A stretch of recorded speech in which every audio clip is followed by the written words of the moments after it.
ایک بہت بڑا گناہ بدنگاہی کا گناہ ہے.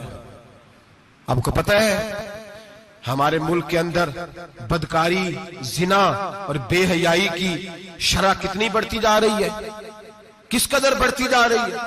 وہ لوگ جو نکاح کر لیتے ہیں وہ بھی اپنی نگاہوں کو، میں اکثر کہتا ہوں، حضور نے فرمایا نکاح آدھا ایمان ہے. جس نے نکاح کر لیا اس کا ایمان مکمل ہو گیا. تو جو نکاح کے بعد بھی باز نہ آیا، میں اس کو بے ایمان نہیں کہتا، لیکن نبی پاک نے فرمایا جو نکاح کر لے اس کا ایمان، بولیے ایمان محفوظ ہو گیا، اس کا ایمان، سارے بولیے ایمان. اور جو پھر بھی باز نہ آئے، حضور کہہ رہے ایمان مکمل ہو گیا. اور جو نہ باز آیا کیا فتویٰ دیا جائے حدیث کی روشنی میں؟ میرے نبی پاک کی بارگاہ میں عورتیں آئیں توبہ کرنے، بیعت کرنے، مسلمان ہونے. تو حضور بیعت لیتے وقت فرمانے لگے میرے ساتھ وعدہ کرو، جھوٹ نہیں بولو گی، غیبت نہیں کرو گی، زنا نہیں کرو. ایک عورت بول پڑی، کہنے لگی یا رسول اللہ صلی اللہ علیہ وسلم میں مسلمان تو نہیں پر خاندانی ہوں، میرے گھر والوں کے ذہن میں بھی کبھی زنا کا خیال نہیں آیا. ہم تو اسے خاندانوں کے وقار کے خلاف سمجھتے ہیں. روز بری نظر سے کسی کو دیکھنا اور کسی کے بارے میں غلط باتیں، ناراض نہ ہونا. بہت سارے بوڑھے بھی لذت لے لے کے جرم بیان کرتے ہیں، گناہ بیان کرتے ہیں، غلط باتیں کرتے ہیں، کسی عورت کے بارے میں تبصرہ کرتے ہیں. کیا سمجھتے ہیں مرد اور عورت معاذ اللہ تعالیٰ ایک کمرے میں جا کے بدکاری کرے تو وہی زنا ہے؟ میری طرف دیکھیے اور جھانک کر کے سنیے کیا عرض کر رہا ہوں، ادھر دیکھیں میری طرف. نبی پاک صلی اللہ علیہ وسلم نے فرمایا زنا زبان کا بھی ہوتا ہے، زنا کان کا بھی ہوتا ہے، زنا آنکھ کا بھی ہوتا ہے. حضور کس طرح؟ فرمایا جس نے گند دیکھا اس نے آنکھ کا زنا کیا، جس نے لذت لے کے سنا چپ نہیں کرایا، پوری بات سنی، وہ بھی زانی ہے. اور جس نے گندی بات بولی وہ منہ کا زانی ہے، جس نے گند سوچا وہ دماغ کا زانی ہے. اور زانی کو سب سے پہلی سزا اللہ یہ دیتا ہے کہ سجدے کی لذت چھین لیتا ہے، عبادت کا سرور چھین لیتا ہے، اس کا نماز میں دل نہیں لگتا.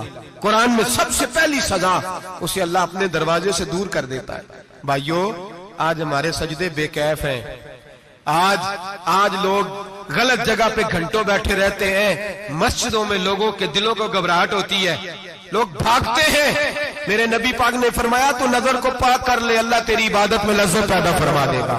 میرے بھائی یاد رکھ لیں اور سن لیں، سب سے کمزور آدمی وہ ہے جس کا ذہن پاک نہیں، سب سے کمزور آدمی وہ ہے جو کردار کا غلط ہے. ایک بات میں نے پڑھی، اب یقین کریں میرا دل کرے کہ میں آگ لگا دوں اس عنوان کو جس پہ گندگی لکھی جاتی ہے، ان اخباروں کو، ان چیزوں کو جس پہ گند لوگوں کے دلوں میں. وہ انڈیا کی ایک وزیر اعظم عورت گزری تو کسی نے اس سے کہا کہ پاکستان نے تو تمہیں شکست دی ہے، تم جیت نہیں سکے بڑا ملک ہو کے.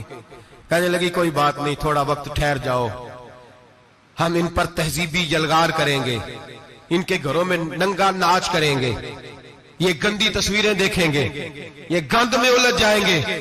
اور جو قوم گند میں الجھ جایا کرتی ہے وہ پھر کسی سے لڑنے کی طاقت نہیں رکھتی، اس کے اندر ڈٹ جانے کی ہمت نہیں ہوتی، اس کی غیرت کے جنازے نکل جاتے. دل کرتا ہے جل جائے وہ جل جائے جہاں سے برائی پھیلتی، تباہ ہو جائے وہ علاقے جہاں سے گند ہوتا ہے.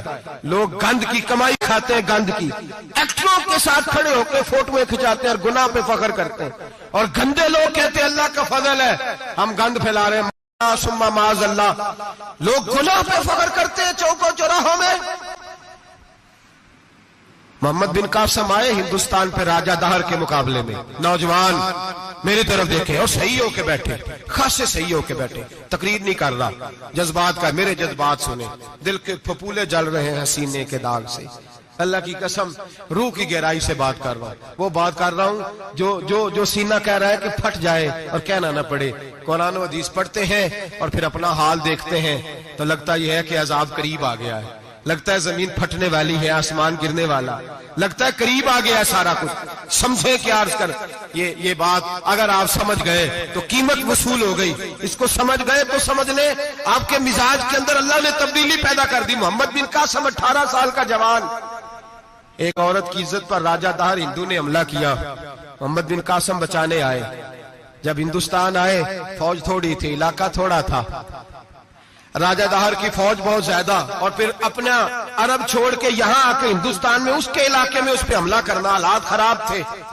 محمد بن قاسم پریشان ہے۔ ایک بزرگ نے دیکھا، کہنے لگے پریشان کیوں ہو؟ کہنے لگا سوچتا ہوں علاقہ بھی اس کا، فوج بھی اس کی، میرے فوجیوں کو تو رستوں کا بھی نہیں پتا، کیسے جنگ کریں گے، کدھر سے آئیں گے، اور پھر ہمیں زبان بھی نہیں آتی، کیسے کام ہوگا، ڈر رہا ہوں۔ 2-4 دن گزرے تو محمد بن قاسم اشاش بشاش ہو گئے۔ وہ بزرگ کہنے لگے خیر ہے، بڑے مطمئن ہو گئے ہو؟ کہنے لگے بس راجہ دہر ہم سے مقابلہ نہیں کر سکتا، راجہ دہر ہمارے مقابلے میں کھڑا نہیں ہو سکتا، وہ گرا کے گرا، وہ لڑکھڑایا کے لڑکھڑایا، ریزہ ریزہ ہو جائے گا۔ کہا آپ کو کیسے خوشخبری مل گئی؟ کہنے لگے مجھے پتا چلا ہے کہ راجہ دہر ذہن کا گندا ہے، وہ تو چچا کی بیٹی کو نہیں چھوڑتا، ماموں کی بیٹی کو نہیں چھوڑتا، خالہ کی بیٹی کو گندی نظر سے دیکھتا ہے۔ جس کا ذہن گندا ہوتا ہے وہ کسی کا مقابلہ نہیں کر سکتا، ہمیں فتح ہوگی، فتح، وہ گرے گا۔ وہ بزرگ کہتے ہیں میں سمجھ گیا کہ واقعی سے فتح ہوگی۔ آج کشمیر کیوں آزاد نہیں ہو رہا، فلسطین میں آگ کیوں لگی ہوئی ہے؟ مسلمان جب تک ذہن کا گندا ہے کمزور ہے، جب تک ذہن کا ناپاک ہے کمزور ہے۔ حضرت سعد بن ابی وقاص رضی اللہ تعالیٰ عنہ فرمایا کرتے تھے اللہ مسلمان کی مدد اتنی دیر تک کرتا رہتا ہے جتنی دیر تک مسلمان کا ذہن صاف رہتا ہے، کردار پاک رہتا ہے۔ آگ اس لیے معاشرے میں لگی ہے، نوجوانوں تم کہتے ہو کامیابیاں نہیں ملتی، اسے کیسے کامیابی مل سکتی ہے جس کا ذہن ہی صاف نہیں؟ وہ کیسے دنیا کی بازی جیت سکتا ہے جس کی نگاہ ہی پاک نہیں؟ وہ کیسے آگے بڑھ سکتا ہے جس کے کردار میں پاکیزگی نہیں؟